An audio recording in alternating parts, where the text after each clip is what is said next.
PT Rimba Palma Sejahtera Lestari mencaplok ruang tata hijau.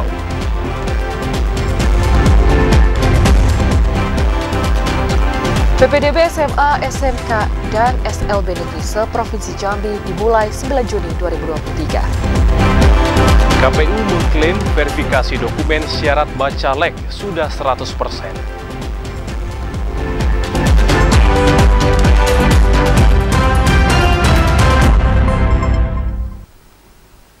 Assalamualaikum warahmatullahi wabarakatuh. Terima kasih Anda masih setia menyaksikan Jambi hari ini edisi Sabtu 10 Juni 2023. Dan selain 3 topik utama tadi, redaksi kami juga telah menyiapkan sejumlah informasi penting dan menarik lainnya untuk Anda. Bersama saya Dapot Silalahi. Dan saya Omil Hayadi, inilah Jambi hari ini selengkapnya.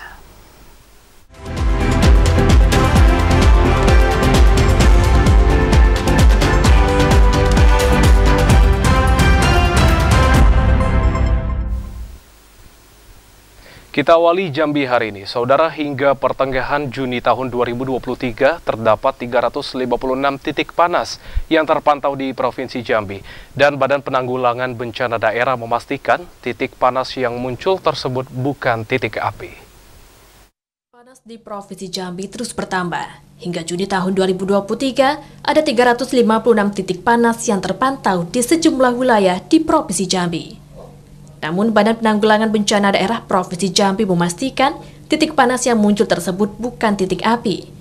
Pasalnya tingkat kepercayaan di bawah 80%. Untuk tingkat kepercayaan titik panas yang memunculkan titik api biasanya lebih dari 80% atau mencapai 100%. PLH BPBD Provinsi Jambi Dodi Chandra mengatakan, pihaknya juga telah mendirikan 12 posko pemantauan di daerah rawan terbakar.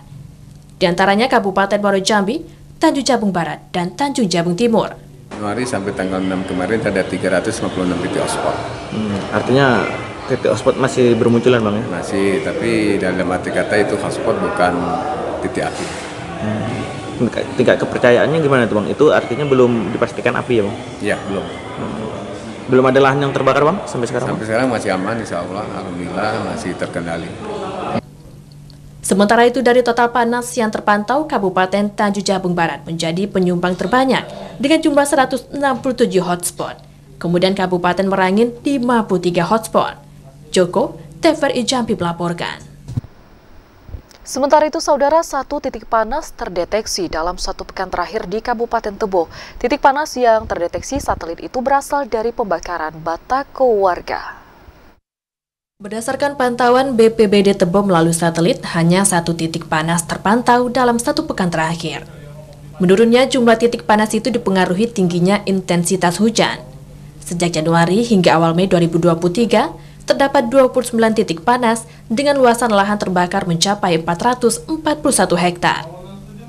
Titik panas itu tersebar di beberapa kecamatan dalam wilayah Kabupaten Tebo.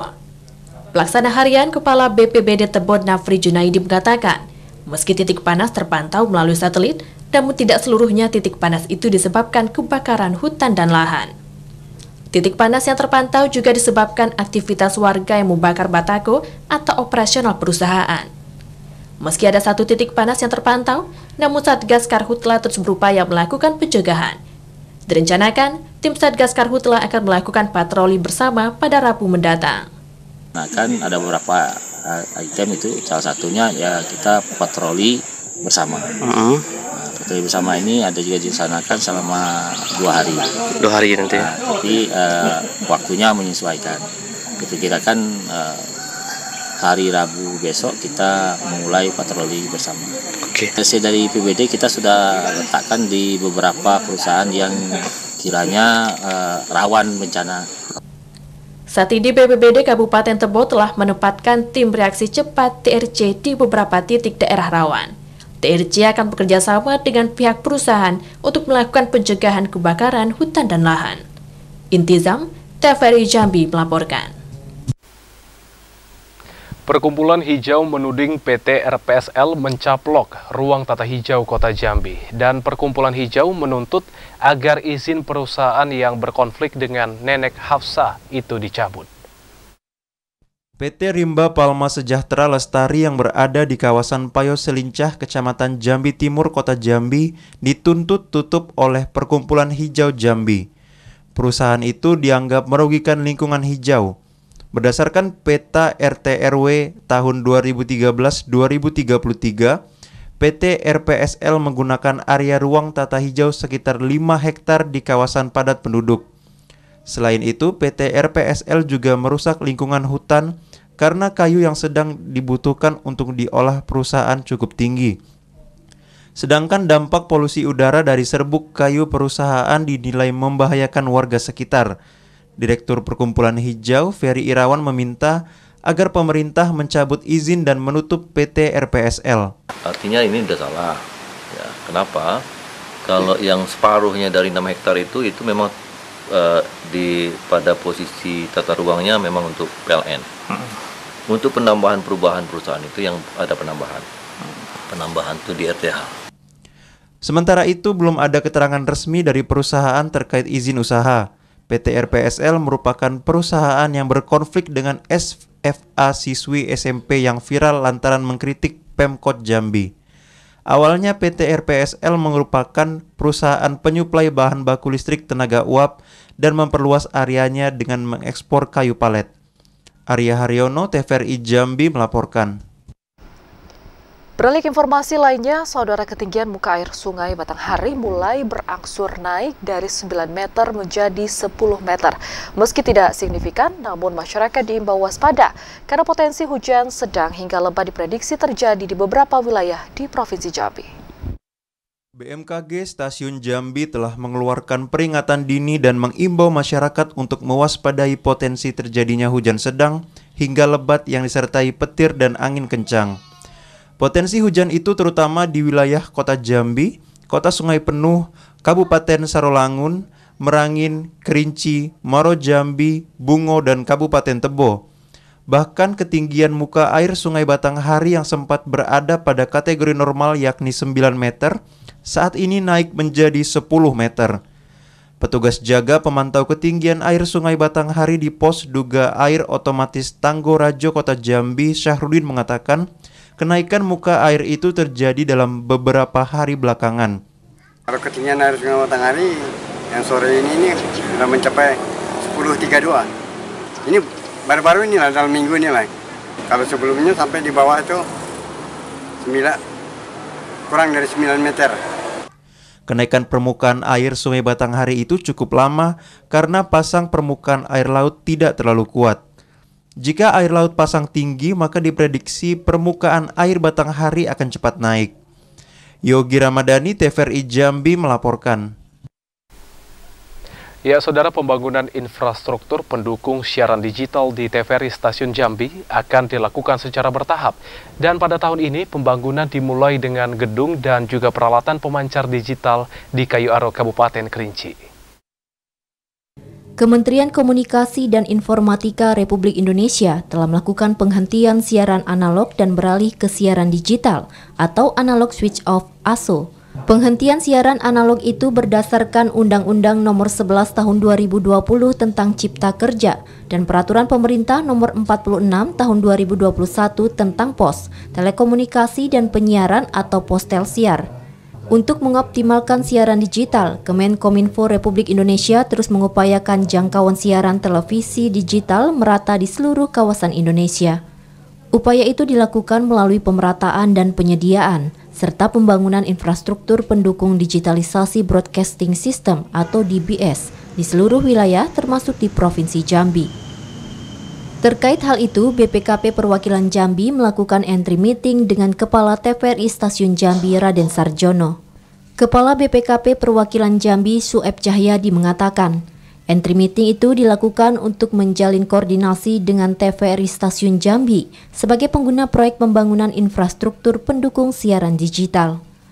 Agar proyek pemerintah pusat di Provinsi Jambi itu berjalan optimal, BPKP Perwakilan Jambi akan melakukan pengawasan akuntabilitas dalam penggunaan anggaran dan progres pembangunan infrastruktur. Ya, kami sangat mendukung sekali adanya program digitalisasi broadcast system untuk LPP TVRI, khususnya untuk stasiun TVRI Jambi. Dan peran BPKP di sini adalah akan melakukan review terhadap program yang berjalan di tahun 2023. Kemudian kami akan melihat sejauh mana keberhasilan pelaksanaan program tersebut dan kira-kira apa hambatan yang dihadapi oleh LPP TVRI Jambi untuk kemudian kami berikan solusinya. Pembangunan infrastruktur pendukung siaran digital di TVRI Stasiun Jambi akan dilakukan secara bertahap. Pada tahun ini pembangunan dimulai dengan gedung dan peralatan pemancar digital di Kayu Aro, Kabupaten Kerinci. Dengan adanya program pemerintah pusat melalui Kominfo, program digitalisasi broadcast system di TVRI Jambi akan memberikan dan meningkatkan yang pertama kualitas siaran akan lebih bagus, yang kedua adanya penambahan coverage area ataupun jangkauan ini akan lebih luas lagi, dan kalau saat ini itu hanya 40%, mudah-mudahan dengan adanya program DBS ini sampai tahun 2025 itu sudah 100% dalam memberikan pelayanan kepada masyarakat. Pemerataan dan penyediaan infrastruktur akses internet dan jaringan komunikasi ini bertujuan untuk meminimalisir wilayah yang tidak terjangkau jaringan internet atau blank spot. Yazid Santoso, Januar Hadi, TVRI Jambi melaporkan. KPUD Sarolangun kesulitan mendeteksi kades dan perangkat desa yang menjadi bacalek pemilu 2024. Informasi selengkapnya akan kami hadirkan usai jeda pariwara berikut. Saudara tetaplah bersama kami.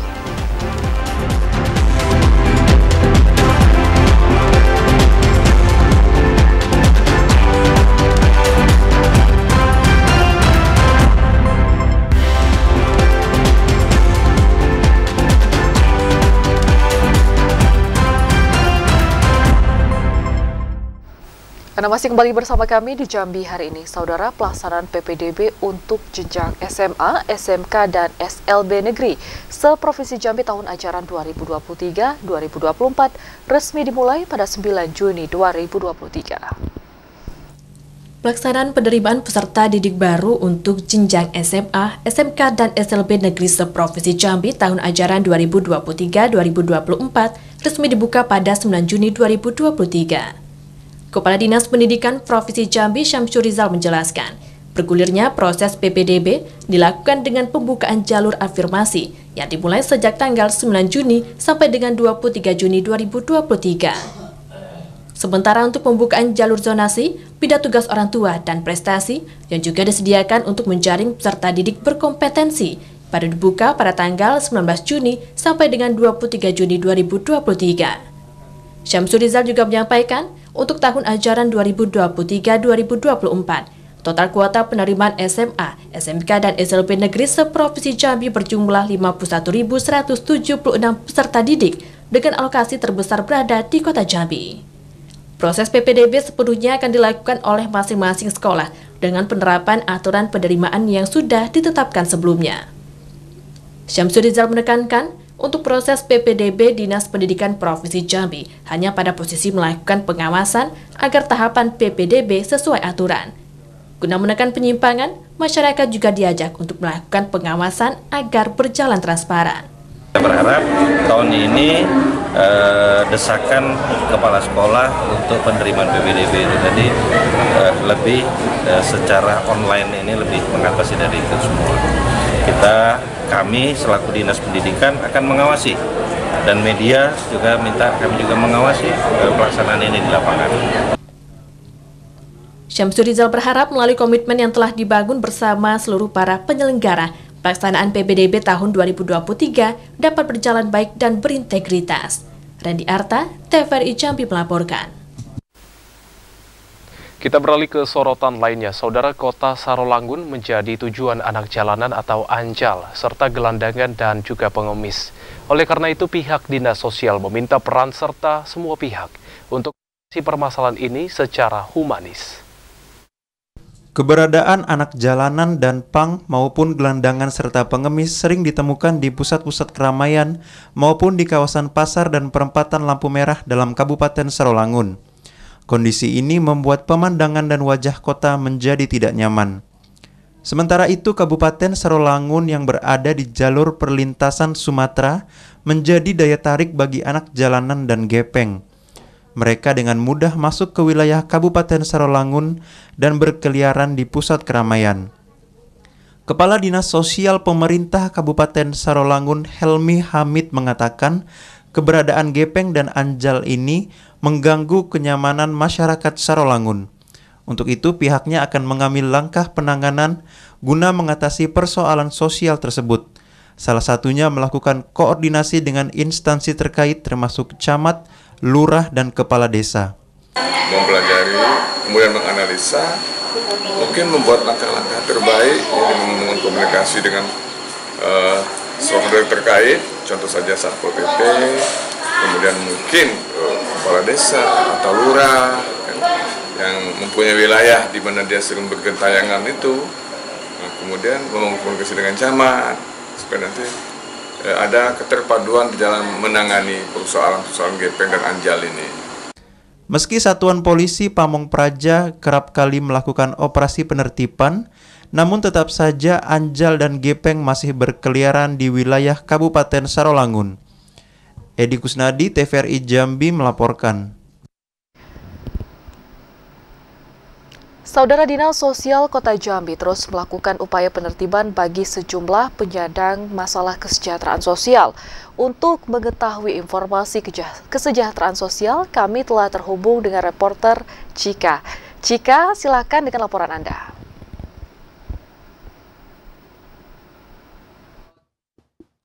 Baik, terima kasih. Ya, saudara, mendekati Hari Raya Idul Adha 1444 Hijriah, sejumlah upaya pengamanan dan penertiban masih terus dilakukan oleh jajaran pemerintah Kota Jambi. Salah satunya yakni menyikapi fenomena maraknya pengemis, gelandangan, dan anak jalanan atau penyandang masalah kesejahteraan sosial yang memang dinilai sudah cukup mengganggu dan meresahkan masyarakat di tengah-tengah Kota Jambi, terutama pada saat memasuki momen Hari Raya Idul Adha 2023. Dan untuk mengetahui bagaimana lebih lanjut langkah-langkah Dinas Sosial Kota Jambi untuk penertiban PMKS jelang Hari Raya Idul Adha ini, kami telah bersama Kepala Bidang Rehabilitasi Sosial Dinas Sosial Kota Jambi.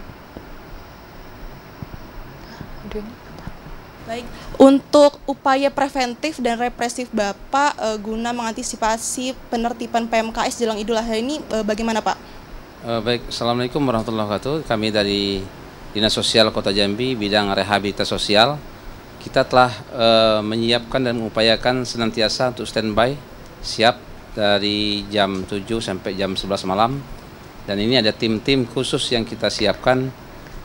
Mereka ini adalah setiap harinya berkeliling untuk memantau penyandang masalah kesejahteraan sosial, wabil khusus yaitu pengemis, pengamen, badut, dan anak jalanan yang meminta-minta di jalan. Nah, yang pertama kami laksanakan yaitu kegiatan berupa preventif, yaitu menyosialisasikan kepada masyarakat. Ada juga kita berikan semacam brosur dan juga himbauan-himbauan melalui speaker-speaker kami, tim patroli ke lapangan, untuk masyarakat lebih tahu tentang peraturan daerah Kota Jambi yang sudah kita tetapkan berdasarkan nomor 47 tahun 2002 dan Perwal nomor 29 tahun 2016. Juga terakhir jika ada surat edaran Wali Kota Jambi nomor 2 tahun 2023 tentang penertiban pengemis, pengamen, baik itu penyandang cacat dan lain sebagainya, lansia yang dimanfaatkan oleh orang tertentu. Nah, oleh karena itu kita keliling-keliling simpang-simpang merah memberikan informasi pada masyarakat bahwasanya kalau kita memberikan sumbangan kepada mereka yang memang sebagian besar ada terorganisir dan mereka ini kalau kita berikan terus, maka itu namanya kita menumbuh kembangkan pengemis di Kota Jambi. Nah, oleh karena itu kami juga memberikan semacam pembinaan dan pengetahuan tentang bagaimana melanggar aturan-aturan yang ada di Kota Jambi ini. Gitu, Pak. Baik, terima kasih, Pak. Dan saudara, jelang Hari Raya Idul Adha ini memang masih banyak sejumlah upaya yang terus dilakukan oleh Dinas Sosial Kota Jambi, khususnya dalam penertiban PMKS yang ada di Kota Jambi, yakni salah satunya melakukan sosialisasi dan juga monitoring oleh tim monitoring dari Dinas Sosial Kota Jambi guna menciptakan Hari Raya Idul Adha yang aman dan tertib. Demikian, kembali ke studio. Ya, terima kasih Cika atas laporan Anda. Selamat bertugas kembali. Saudara, kita beralih ke informasi jelang pemilu 2024. KPU Muaro Jambi mengklaim verifikasi dokumen persyaratan Bacalek rampung 100%. Dari catatan KPU, dari 649 Bacalek yang mendaftar pada kontestasi pemilu 2024, ada 30% yang belum melengkapi persyaratan. Komisi Pemilihan Umum Kabupaten Muaro Jambi memastikan telah menyelesaikan verifikasi administrasi dokumen persyaratan bakal calon legislatif dari 18 partai politik peserta pemilu yang telah mendaftarkan bacaleknya di KPU. Divisi Teknik Penyelenggaraan KPU Muaro Jambi Supriyadi mengatakan, hasil verifikasi yang dilakukan ada 30% bacalek yang tidak memenuhi syarat dari 649 orang. Mulai dari dokumen ijazah sampai keterangan pekerjaan yang belum dilampirkan oleh bacalek di sistem informasi pencalonan. Supriyadi menegaskan, meski sudah dilakukan verifikasi 100%, namun KPU tetap melakukan verifikasi kembali, terutama pada syarat dokumen foto dan surat pernyataan bacalek. Mengingat tahapan verifikasi masih menyisakan waktu yang panjang, yakni hingga tanggal 23 Juni 2023. Pada verifikasi tahap kedua akan dilakukan lebih detail sehingga tidak menimbulkan persoalan di kemudian hari. Ya, secara umum sesuai dengan surat 352 bahwa verifikasi administrasi telah kita lakukan, dan kalau dari progresnya itu sebenarnya sudah 100% sudah kita verifikasi dari masing-masing partai politik maupun bacaleknya.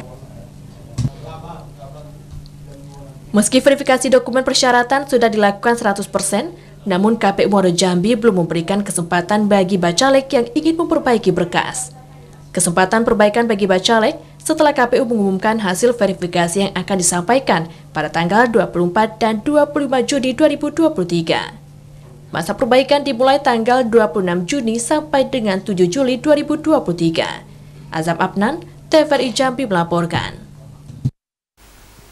Sementara itu, Saudara, Komisi Pemilihan Umum Daerah Sarolangun mengaku kesulitan untuk mendeteksi nama-nama kepala desa dan juga perangkat desa yang ikut sebagai bakal calon anggota legislatif pemilu tahun 2024. Proses verifikasi administrasi dokumen persyaratan bakal calon anggota legislatif 2024 masih terus dilakukan oleh KPU Sarolangun. Adanya surat yang berisikan nama-nama kepala desa dari Dinas Pemberdayaan Masyarakat Desa telah diterima pihak KPU Sarolangun. Namun sejauh ini surat tersebut belum bisa membantu pihak KPU mendeteksi bacalek yang berasal dari unsur kepala desa dan perangkat desa. Ketua Komisi Pemilihan Umum Daerah KPUD Sarolangun Muhammad Fakhri mengatakan, sejauh ini pihaknya belum menemukan dan mendeteksi adanya nama-nama kepala desa tersebut. Pasalnya dalam verifikasi berkas yang dilakukan, yang terlihat dalam identitas kependudukan kebanyakan berprofesi sebagai wira swasta dan petani. Pihak KPUD Sarolangun pun sudah meminta kepada Dinas PMD untuk mengirimkan data dan nama kepala desa dan perangkatnya berdasarkan nomor induk kependudukan serta foto yang bersangkutan. Itu PMDes itu menyurati nama, nik, foto yang bersangkutan gitu kan, foto gitu kan. Itu bisa jelas gitu nah. Sementara itu, berdasarkan PKPU nomor 10 tahun 2023 tentang pencalonan sebagai anggota DPRD pasal 11 dan pasal 12, bacalon dari unsur pemerintahan harus mengundurkan diri jika ikut mendaftar sebagai bacalek 2024. Edi Kusnadi, TVRI Jambi melaporkan.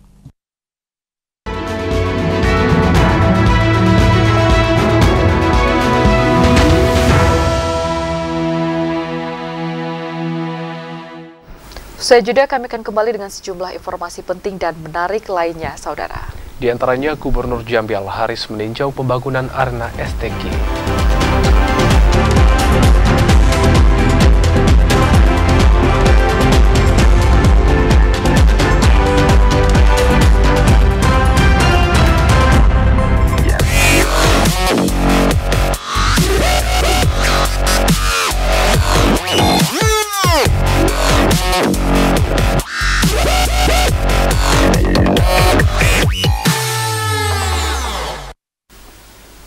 Terima kasih saudara, Anda kembali dalam segmen advertorial. Gubernur Al-Haris tinjau progres pembangunan arena STQ. Peninjauan tersebut dilakukan untuk memastikan kesiapan lokasi penyelenggara STQ tingkat nasional di Provinsi Jambi.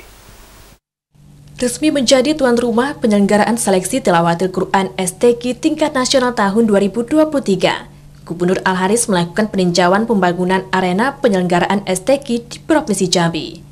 Al-Haris mengatakan, peninjauan itu dilakukan untuk memastikan pembangunan arena STQ yang berlokasi di ex-arena MTQ Taman Rimba Kota Jambi dapat selesai tepat waktu. Memastikan percepatan persiapan lokasi acara maupun sarana prasarana pendukungnya dilakukan dalam upaya untuk menjamin agar Provinsi Jambi dapat menjadi tuan rumah yang baik dalam penyelenggaraan acara tingkat nasional ini. Dari hasil peninjauan yang dilakukan, progres pekerjaan proyek arena STQ sudah berjalan sesuai yang diharapkan. Dengan estimasi waktu yang tersedia, Al-Haris optimis proses penyelesaian pembangunan arena STQ dapat rampung sebelum waktu penyelenggaraan acara.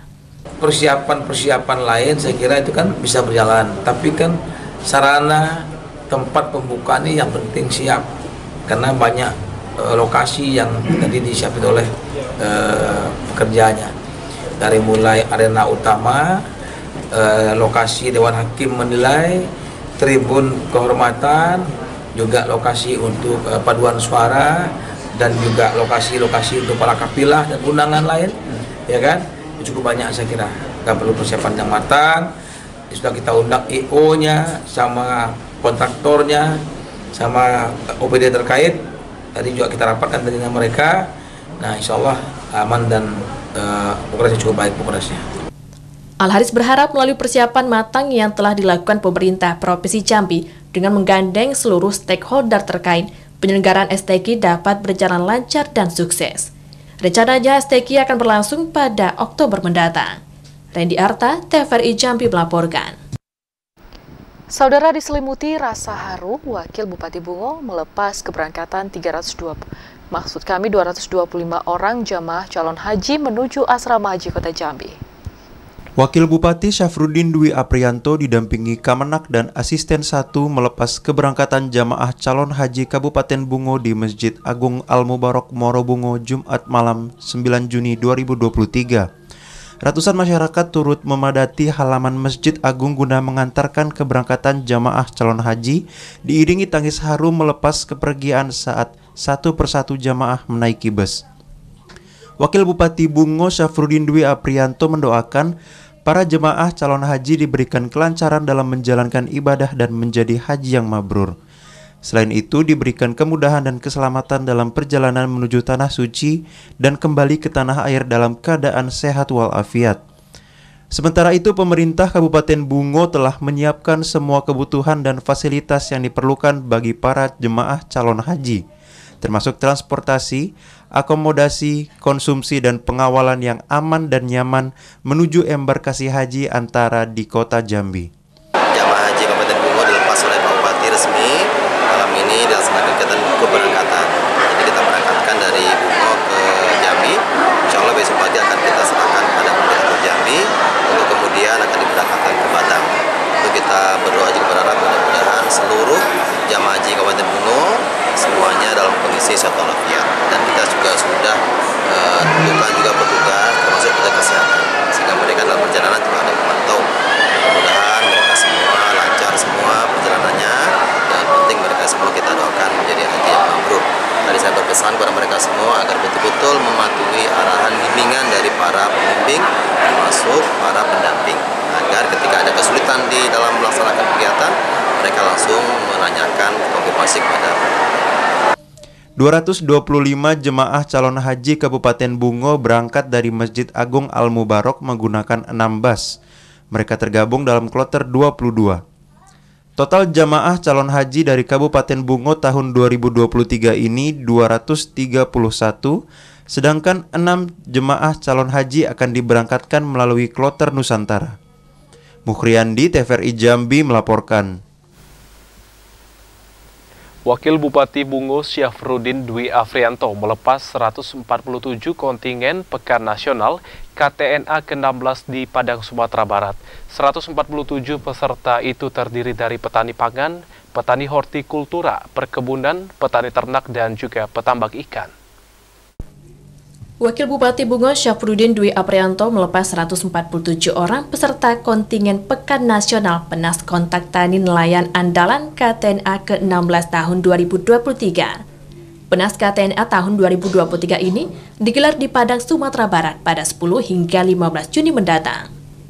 Wakil Bupati Bungo Syafruddin Dwi Aprianto mengatakan, Penas KTNA merupakan kegiatan untuk meningkatkan motivasi dan semangat petani dan nelayan, serta masyarakat pelaku agribisnis. Secara khusus, Penas KTNA mempunyai tujuan kepemimpinan dan kemandirian KTNA untuk menguatkan kelembagaan. Melalui Penas KTNA itu, para peserta yang mewakili Kabupaten Bungo dapat memetik dan menggali ilmu yang diberikan instruktur selama kegiatan. Pemerintah Kabupaten Bungo resmi melepas kontingen Bungo ikut dalam kegiatan Pekan Nasional KTNA ke-16 di Kota Padang tanggal 10 sampai 20 Juni 2023.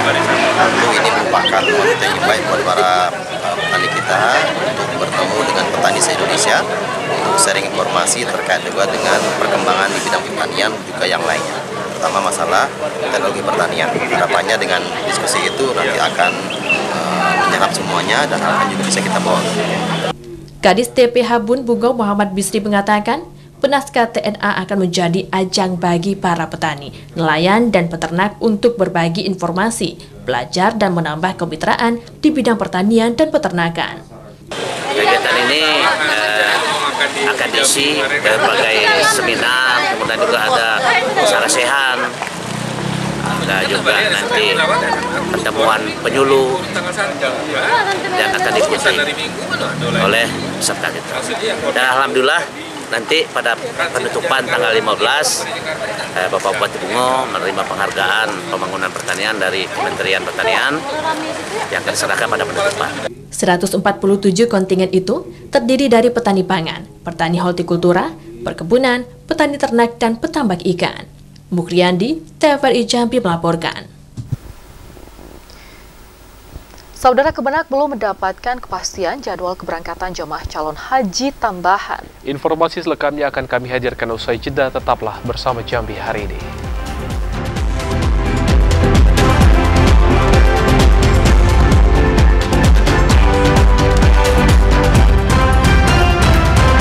Labbaik Allahumma labbaik, labbaik la syarika laka labbaik.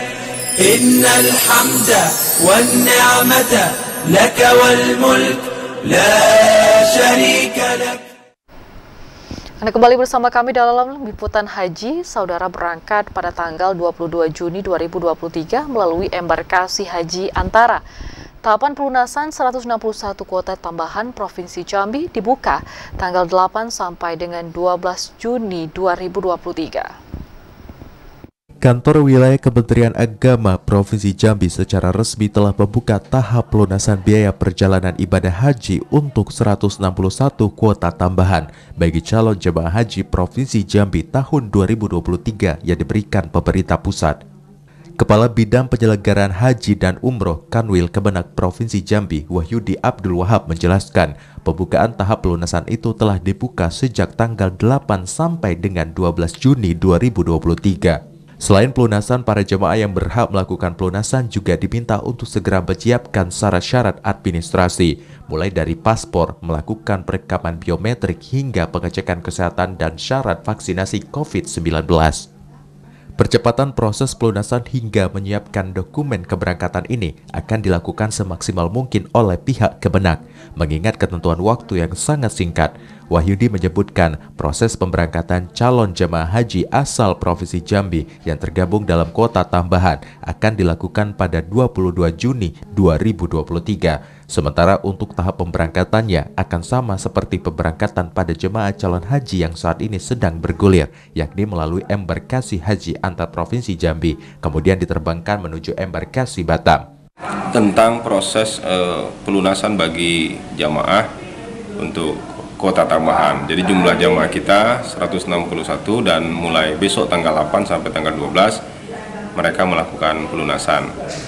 Kemudian sambil mereka melakukan pelunasan juga mereka diminta untuk menyiapkan administrasi mulai dari paspor, kemudian biopisa, kemudian vaksin, dan cek kesehatan, sehingga nanti kita akan segera memproses dengan cepat untuk dilakukan MRTD dan pengajuan visa dan peranan manifest untuk kloter tambahan.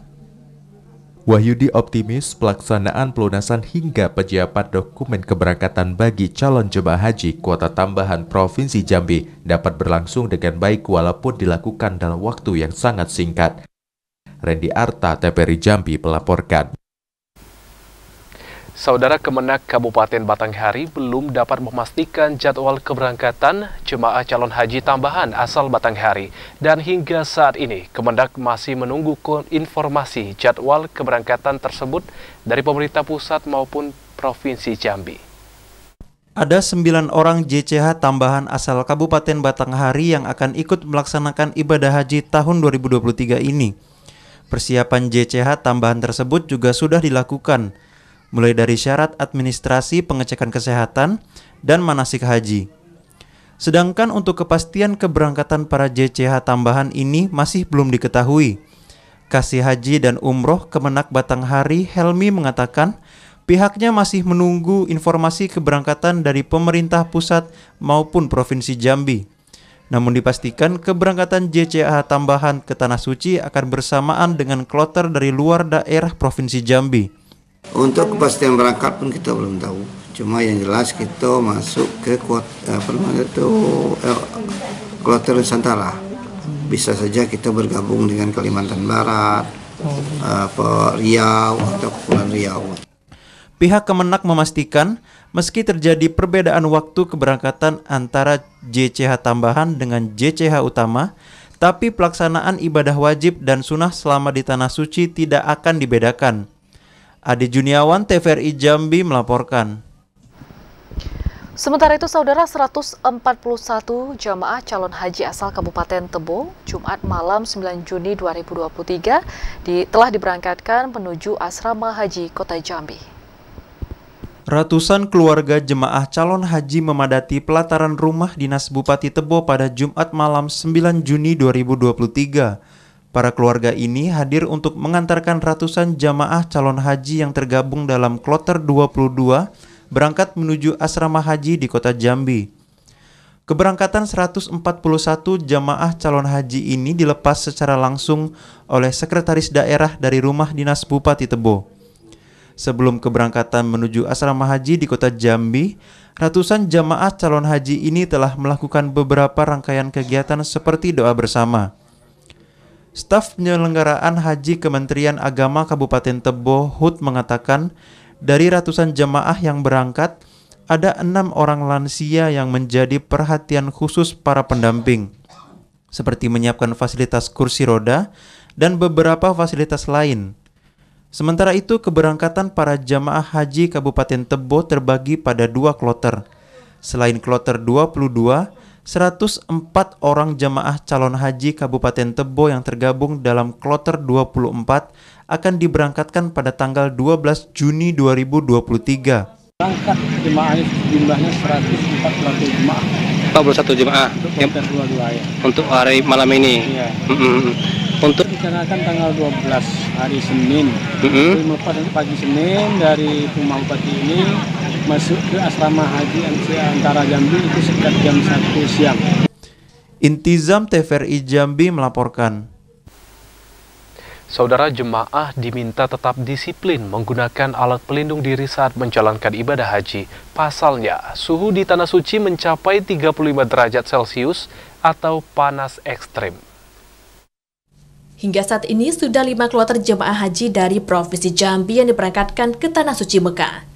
Para jemaah calon haji diimbau tetap disiplin menggunakan alat pelindung diri saat menjalankan ibadah haji. Ini untuk menjaga kesehatan jemaah. Pasalnya, suhu di Tanah Suci sekitar 35 sampai dengan 40 derajat Celcius. Suhu tersebut sangat jauh berbeda dengan suhu di Indonesia yang hanya rata-rata 30 derajat Celcius. Sementara itu, pihak Kantor Kesehatan Pelabuhan KKP Kelas 3 Jambi meminta semua jemaah dari Provinsi Jambi menggunakan payung, kacamata, masker, dan botol spray yang diberisikan air untuk disemprotkan ke muka. Karena ibadah haji merupakan ibadah yang menggunakan fisik dan kesehatan yang prima. Sehingga harus tetap menggunakan APD agar kesehatan jemaah tetap terjaga dengan baik. Menganjurkan kepada para jemaah untuk selalu memakai APD. APD dalam berhaji itu seperti menggunakan payung, menggunakan masker, kacamata, lalu tadi spray yang digunakan yang bisa diisi dengan air zam-zam biar bisa memberi rasa yang rileks ketika disemprotkan ke wajah atau ke bagian tubuh. Sementara itu, perbedaan suhu ekstrim antara Indonesia dan Arab Saudi dapat mempengaruhi kondisi fisik dan kesehatan jemaah. Salah satunya berpotensi menimbulkan bibir pecah-pecah, dehidrasi, bahkan kaki melepuh. Joko, TVRI Jambi melaporkan. Labbaik Allahumma labbaik, labbaik la syarika laka labbaik, innal hamda wan ni'mata laka wal mulk la syarika lak. Kita beralih ke informasi lain. Saudara peternak mengaku ada peningkatan gairah penjualan hewan kurban pada tahun 2023 ini. Hal itu lantaran isu penyakit PMK sudah berkurang sehingga berdampak terhadap peningkatan penjualan hewan kurban. Geliat usaha jual beli hewan kurban mulai dirasakan oleh para penjual hewan ternak di Kota Jambi. Salah satunya peternakan yang berada di Kecamatan Telanaipura.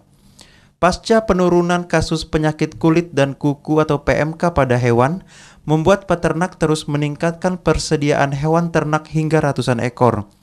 Menurut peternak, jelang Hari Raya Idul Adha tahun 2023 ini, pembeli mulai berbondong-bondong memesan dan membeli sapi atau kambing.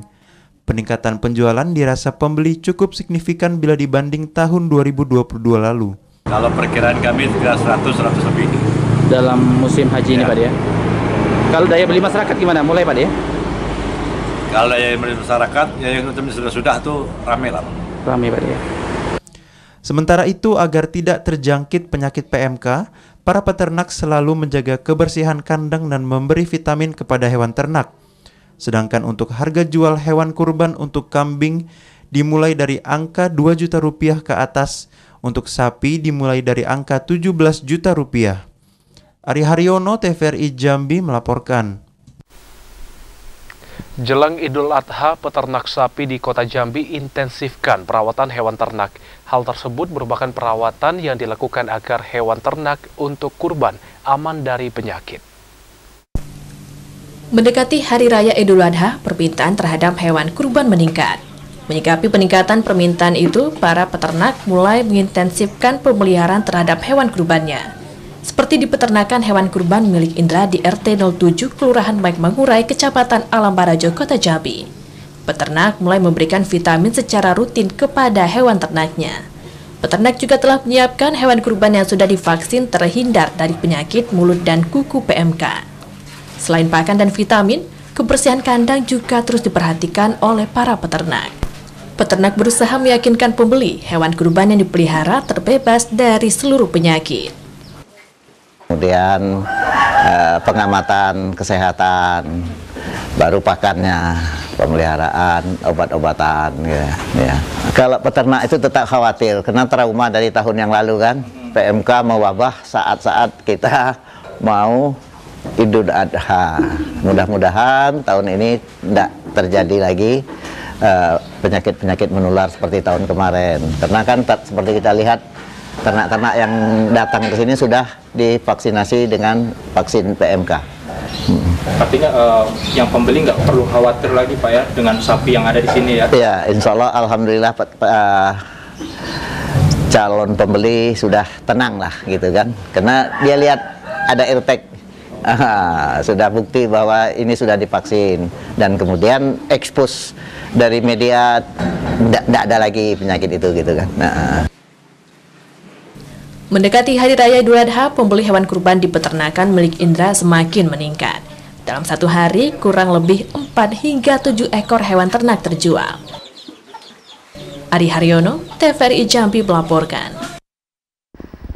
Selain itu, saudara, jelang Hari Raya Idul Adha, pemerintah akan melakukan pengecekan kandang dan kesehatan hewan kurban.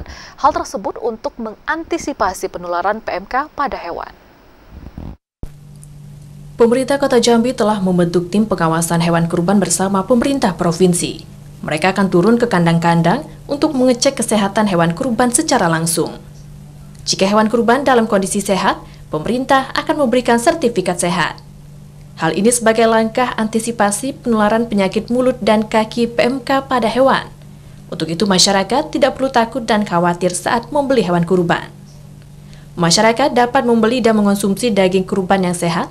Pemerintah juga akan menyiapkan vaksin PMK pada hewan ternak yang terkena PMK.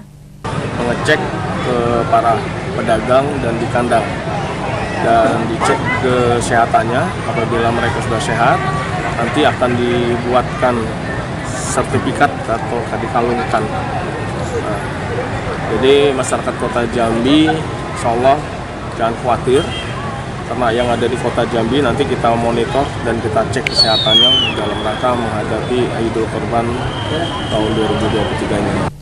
PLT Kadis Peternakan Kota Jambi juga memastikan hingga saat ini belum ada kasus PMK di Kota Jambi. Meski demikian, antisipasi harus tetap dilakukan agar tidak terjadi penularan PMK. Joko, TVRI Jambi melaporkan.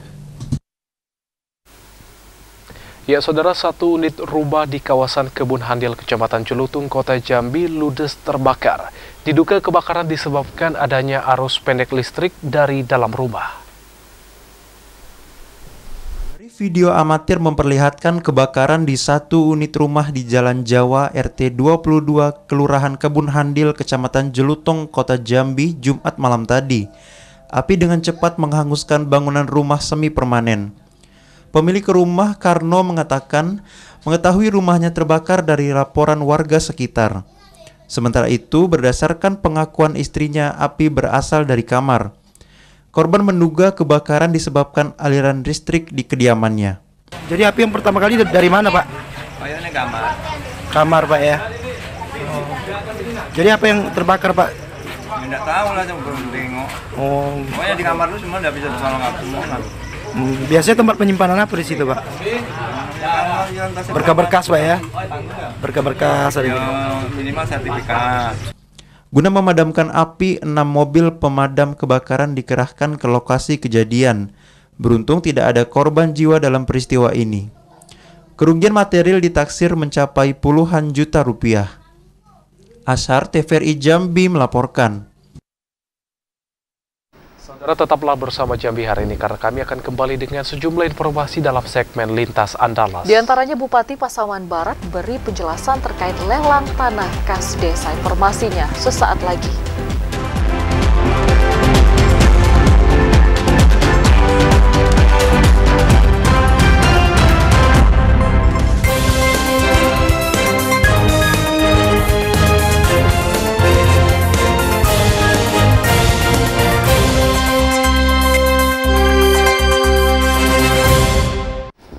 Kembali bersama kami dalam segmen Lintas Andalas, saudara, kita ke Provinsi Sumatera Barat, di mana pasca dilaporkan dugaan penyalahgunaan wewenang dalam proses lelang kebun sawit tanah kas desa atau kebun sawit TKD, Bupati Pasaman Barat memberikan penjelasan, di mana alasan utama penawaran nomor 3 menang karena yang bersangkutan memberikan biaya perawatan kebun sawit lebih besar dibandingkan dengan nomor lainnya. Polemik lelang kebun kelapa sawit di tanah kas desa atau TKD di Kabupaten Pasaman Barat terus bergulir. Merasa dirugikan dan adanya penyalahgunaan wewenang saat proses lelang, penawar dengan nilai kontrak tertinggi melapor ke Kejaksaan Tinggi Sumatera Barat. Menyikapi peristiwa dan laporan tersebut, Bupati Kabupaten Pasaman Barat Hamsuardi angkat bicara dan memberikan penjelasan. Ia mengaku menunjuk penawar nomor 3 menjadi pemenang lelang setelah memberikan beberapa pertimbangan, terutama tentang besaran biaya perawatan kebun oleh peserta lelang penawar nomor 3. Hamsuardi menjelaskan dia menerima 3 peserta yang menawar dari panitia seleksi. Ketiga penawar tersebut dianalisa dan memiliki beberapa perbedaan dalam penawaran dan besaran biaya perawatan kebun.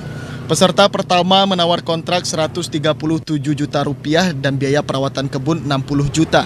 Penawar kedua menawarkan kontrak Rp134 juta dan biaya perawatan Rp80 juta. Sementara penawar ketiga kontrak Rp130 juta dan biaya perawatan Rp165 juta.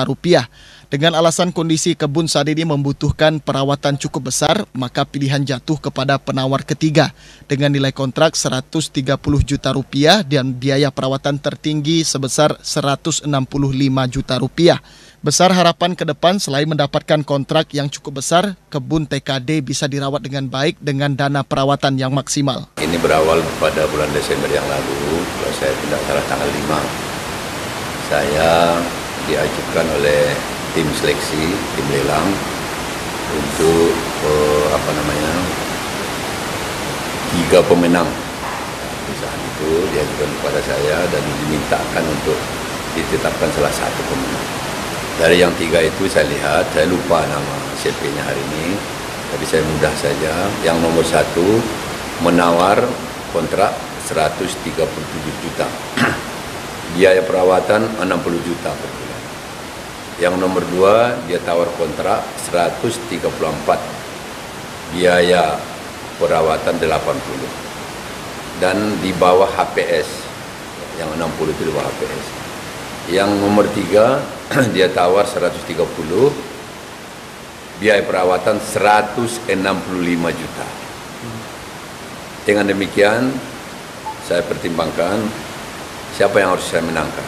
Tentu saya lihat kondisi kebun. Kebun TKD harus dirawat dengan sebaik.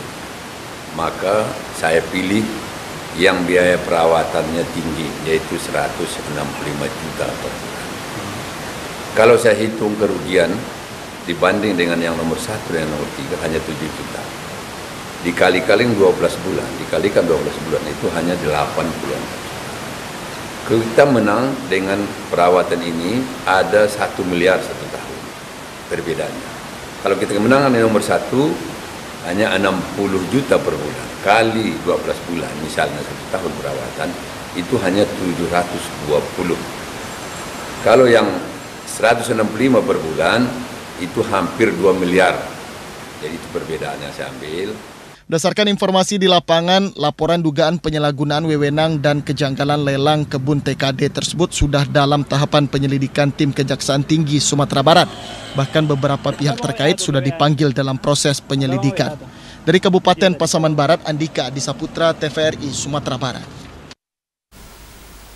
Kita beralih ke Sumatera Selatan. Saudara, pelunasan biaya perjalanan ibadah haji atau BPIH untuk kuota tambahan telah dibuka. Pelunasan untuk kuota tambahan tersebut dibuka dari tanggal 8 sampai dengan 12 Juni 2023. Indonesia tahun ini mendapatkan tambahan kuota dari Arab Saudi sebesar 8.000 jemaah. Kementerian Agama telah menerbitkan keputusan Menteri Agama nomor 467 tahun 2023 tentang penetapan kuota haji tambahan 1444 Hijriah atau 223 Masehi. Dalam keputusan Kementerian Agama tersebut diatur bahwa kuota tambahan terdiri atas 7.360 kuota haji reguler dan 640 kuota haji khusus. Untuk kuota haji khusus, kuota tambahan terdiri dari 600 jemaah dan 40 kuota petugas. Humas BPIH Abdul Kudus mengatakan berdasarkan keputusan Kementerian Agama, Sumatera Selatan mendapatkan tambahan kuota 296 jemaah. Tahun 2023 1444 Hijriah ini kuota haji Indonesia itu mendapatkan tambahan total 8.000 jamaah haji. Itu seluruh Indonesia. Dan Sumatera Selatan alhamdulillah kita kemarin melalui keputusan Menteri Agama itu diputuskan Sumatera Selatan mendapatkan tambahan kuota total 296 jamaah. Sumatera Selatan itu kan dapat tambahan kuota 296.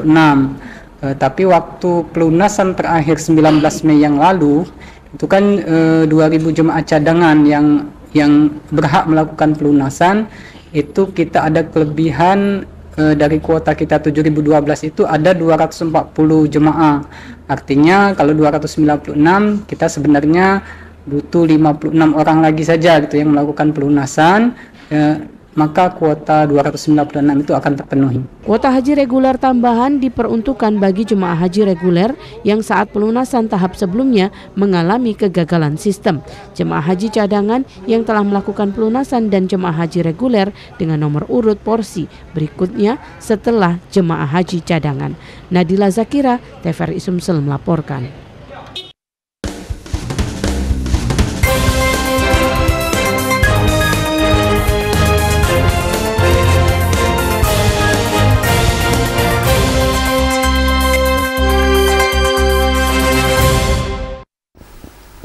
Dan saudara, informasi tadi sekaligus menutup perjumpaan kita di Jambi hari ini. Terima kasih atas perhatian dan kebersamaan Anda. Saya Dapur Silalahi. Dan saya Omil Hayadi bersama kerabat kerja yang bertugas. Pamit undur diri. Wassalamualaikum warahmatullahi wabarakatuh dan sampai jumpa.